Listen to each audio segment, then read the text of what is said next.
इंदौर के हंसदास मठ पर हनुमान जयंती के पावन अवसर पर कोरोना वायरस को नष्ट करने के लिए पूजा की। हंसदास मठ के पवन शर्मा ने बताया, हनुमान जयंती के पावन पर्व पर कोरोना वायरस को नष्ट करने के लिए बजरंग बाण का पाठ हनुमान जी के समक्ष मूर्ति या फोटो जो उपलब्ध हो दिया जलाकर करना चाहिए। उन्होंने बताया, इसमें राम जी की शपथ हनुमान जी को देते हैं। इन्हें मारू तो ही शपथ राम की, राखू नाथ मर्यादा नाम की। इन्हें मतलब कोरोना को मारू, आपको राम जी की शपथ है, हे नाथ उनके नाम की मर्यादा रखना। वैसे बजरंग बाण का पाठ निषेध है। ये पाठ विशेष परिस्थितियों से निपटने के लिए ही किया जाता है। तभी आपने देखा होगा गीता प्रेस की हनुमान चालीसा पाठ में बजरंग बाण नहीं होता है, क्योंकि अचूक बाण है। इसका पाठ करने से हनुमान जी की ध्यान मुद्रा में खलल पड़ता है। अभी सभी को इसकी आवश्यकता है। कोरोना वायरस पर बजरंग बाण छोड़ें और विश्व को कोरोना मुक्त कराएं।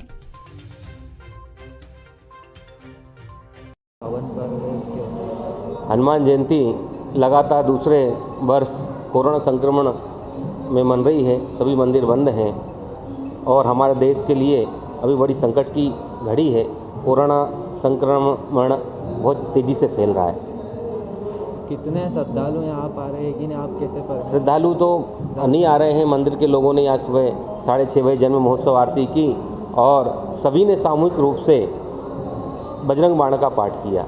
बजरंग बाण सभी को आज हनुमान जी का तस्वीर अपने घर में हो, मूर्ति हो, उसके समक्ष एक तेल का दीपक लगा के बजरंग बाण का पाठ करना चाहिए।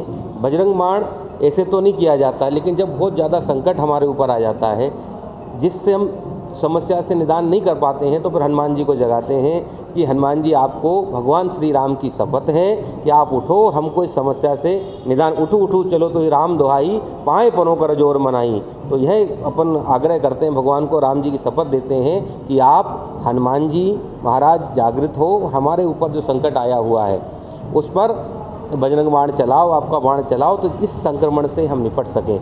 मेरा अनुभव है, पिछले वर्ष भी मैंने आह्वान हनुमान जयंती के दिन किया था और जिसने इसका पालन किया उसको तो कम से कम कोरोना नहीं हुआ। जो व्यक्ति बजरंग बाण का पाठ करेगा और बजरंग बाण के समय जो यह बजरंग बाण जो ही मारे ताहे कहो कौन उबारे, तो बजरंग बाण छोड़ते समय कोरोना का नाम लेगा, उस पर्सनल व्यक्ति को तो कोरोना नहीं होगा। इन विश्वास का खेल है। विश्वास रखोगे तो 1001% उस व्यक्ति को कोरोना नहीं होगा। तो बजरंग बाण मेरा आप सभी लोगों से प्रार्थना है कि इस घड़ी में, संकट की घड़ी में, कोरोना संक्रमण से हम सबको लड़ना है, तो उसके लिए भगवान हनुमान जी से प्रार्थना करके बजरंग बाण करें। बजरंग बाण करना इससे निषेध है, लेकिन जब सिर पर आ जाए, क्योंकि आपने देखा होगा गीता प्रेस की जो हनुमान चालीसा आती है उसमें बजरंग बाण नहीं रहता है। क्यों नहीं रहता है? क्योंकि हनुमान जी को उत्तेजित हो जाते हैं इससे, क्योंकि आप किसी को उनके स्वामी की आप शपथ दिलाओगे, कसम दिलाओगे तो उत्तेजित होना ही है। और यह बजरंग बाण गोस्वामी तुलसीदास जी ने उस समय रचना की थी जब अकबर ने उनको जेल में डाल दिया था। जब वो रामचरितमानस लिख रहे थे तो उन्होंने बजरंग बाण चलाया, तो बहुत सारे बंदर के रूप में वहाँ आ गए, बंदर आ गए और उनने पूरा जेल को तहस नहस कर दिया और उनको माफ़ी मांगना पड़ी अकबर को और उनको छोड़ना पड़ा। तो यह प्रभाव है बजरंग बाण का। तो आप लोग से सबसे यही प्रार्थना है कि सभी लोग बजरंग बाण कोरोना का नाम से करें और इस संक्रमण से बचें। सभी लोगों को हनुमान जयंती की हार्दिक शुभकामनाएं। जय जय सिया राम।